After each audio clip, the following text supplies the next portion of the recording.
സല്ലല്ലാഹു അലൈഹി വസല്ലമിന്റെ പതിവദാ സഹാബത്ത് പറയുന്നു, അന്ന റസൂലുള്ളാഹി സല്ലല്ലാഹു അലൈഹി വസല്ലം കാന ഇദാ ഫറഗ മിനസ് സ്വലാത്തി വസല്ലമ, നിസ്കാരത്തിൽ നിന്ന് സലാം ചൊല്ലി വിരമിച്ചു കഴിഞ്ഞാൽ അതാ റസൂല് പറയാറുണ്ട്, ലാ ഇലാഹ ഇല്ലല്ലാഹു വഹ്ദഹു ലാ ശരീക ലഹു ലഹുൽ മുൽക്കു വലഹുൽ ഹംദു വഹുവ അലാ കുല്ലി ഷൈഇൻ ഖദീർ. അല്ലാഹുമ്മ ലാ മാനിഅ ലിമാ അഅ്തൈത വലാ മുഅ്തിയ ലിമാ മനഅത വലാ യൻഫഉ ദൽ ജദ്ദി മിൻകൽ ജദ്ദ്. നബി സല്ലല്ലാഹു അലൈഹി വസല്ലം നിസ്കാരത്തിൽ നിന്ന് വിരമിച്ചു കഴിഞ്ഞാൽ ഈ പറയുന്ന ഇസ്തിഗ്ഫാറിനൊക്കെ പുറമെ പിന്നെ നബി തഹ്ലീൽ ചൊല്ലും. അഥവാ ലാ ഇലാഹ ഇല്ലല്ലാഹു, നേരത്തെ ഒരു ലാ ഇലാഹ ഇല്ലല്ലാഹു വഹ്ദഹു ലാ ശരീക ലഹു പറയേണ്ടത് അവസാനം. അതെപ്പോഴാ? അത് സുബ്ഹാനല്ലാഹ് അൽഹംദുലില്ലാഹ് എന്നൊക്കെ പറഞ്ഞ അല്ലാഹു അക്ബറിന് ശേഷം 99 കഴിഞ്ഞു 100 തികക്കാൻ വേണ്ടി പറയുന്നു. അതിന്റെ പുറമെ ഇത് ആദ്യം തന്നെ പറയാറുണ്ട്, ലാ ഇലാഹ ഇല്ലല്ലാഹു വഹ്ദഹു ലാ ശരീക ലഹു ലഹുൽ മുൽക്കു വലഹുൽ ഹംദു വഹുവ അലാ കുല്ലി ഷൈഇൻ ഖദീർ. അർത്ഥം നമ്മൾ വിശദീകരിച്ചതാണ് പല പ്രാവശ്യം. അല്ലാഹുവല്ലാതെ ഒരാരാധനക്കർഹനായി ഒരാളും തന്നെയില്ല, അവൻ ഏകനാണ്, അവനൊരു പങ്കാളിയും ഇല്ല, അവനാണ് സർവാധികാരവും, അവനാണ് സർവസ്തുതിയും, അവനെല്ലാ കാര്യത്തിനും കഴിവുറ്റവൻ തന്നെ. അല്ലാഹുമ്മ ലാ മാനിഅ ലിമാ അഅ്തൈത, അല്ലാഹുവേ നീ നൽകിയതിനെ തടയാനൊരാൾക്കും സാധ്യമല്ല. നമ്മുടെ മനസ്സിൽ വലിയ സന്തോഷം നൽകുന്നൊരു ദിക്റാണിത്. നമ്മുടെ മനസ്സിന്റെ ഏത് ടെൻഷനും പമ്പ കിടക്കും ഇത് മനസ്സറിഞ്ഞു പറഞ്ഞാൽ, അല്ലാഹുവേ നീ നൽകിയത് തടയുന്നവനില്ല, വലാ മുഅ്തിയ ലിമാ മനഅത, നീ തടഞ്ഞതിനെ കൊടുക്കുന്നവനുമില്ല. പിന്നെന്തിനാ വിഷമിക്കുന്നത് മനുഷ്യൻ? നമ്മൾ ഈ സങ്കടപ്പെടുന്ന ഒരു ടെൻഷൻ ഉണ്ടാകുന്നതും മനസ്സിന് സംഘർഷം ഉണ്ടാകുന്നതും എപ്പോഴാ? നമുക്ക് വിചാരിച്ചത് കിട്ടാത്തപ്പോ, നമ്മൾ ആഗ്രഹിച്ചത് കിട്ടാത്തപ്പോഴാണ് നമ്മൾ വിഷമിക്കുന്നത്.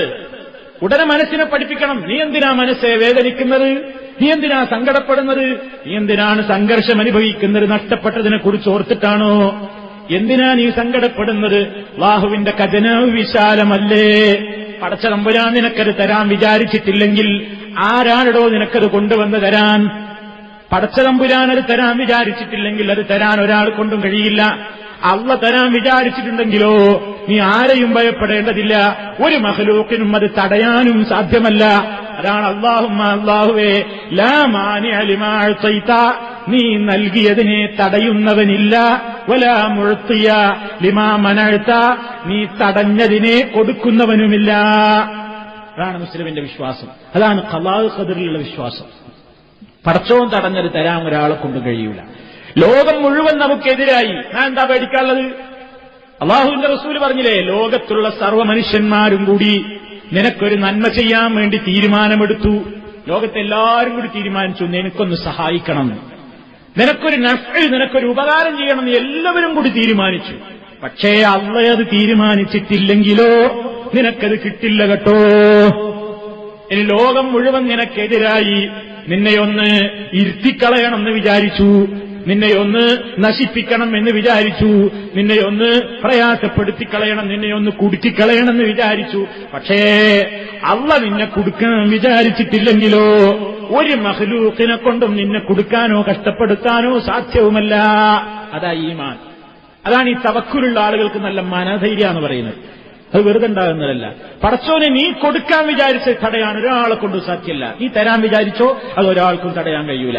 നീ തരാൻ വിചാരിച്ചിട്ടില്ലേ അതെനിക്ക് നൽകാനും ഇനി ഒരാളെ കൊണ്ടും കഴിയൂല, നിനക്കേ കഴിയൂ. അതാണ് വൽ ഖദരി ഖൈരിഹി വശർരിഹി മിനല്ലാഹി തആല.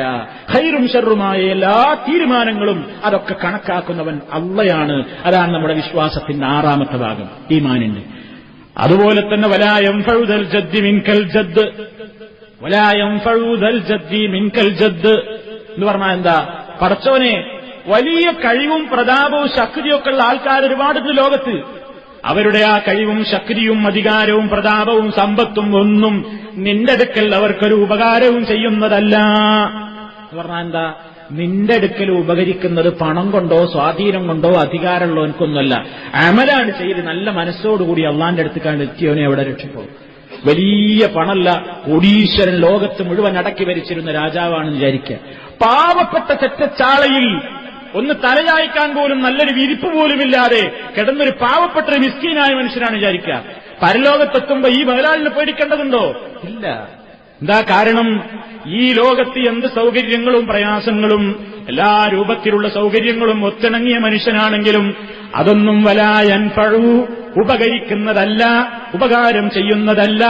ദൽ ജദ്ദി ഈ കാണുന്ന എല്ലാ സൗകര്യങ്ങളും ഉള്ളയവന് ഉപകരിക്കുന്നതല്ല, ഉപകാരപ്പെടുന്നതല്ല. എന്ത്? മിൻകൽ ജദ്ദ്, അവന്റെ ആ സൗകര്യവും കാര്യമൊന്നും ഒരു ഉപകാരവും നിന്റെ ഈ ശിക്ഷയില്ലെന്നവർക്കുണ്ടാവൂല. പിന്നെന്തേ അവിടെ കാര്യമുള്ളൂ? അവിടെ കാര്യം ഈമാനാണ്. അവിടെ നല്ലൊരു മനസ്സുണ്ടോ? അതല്ലേ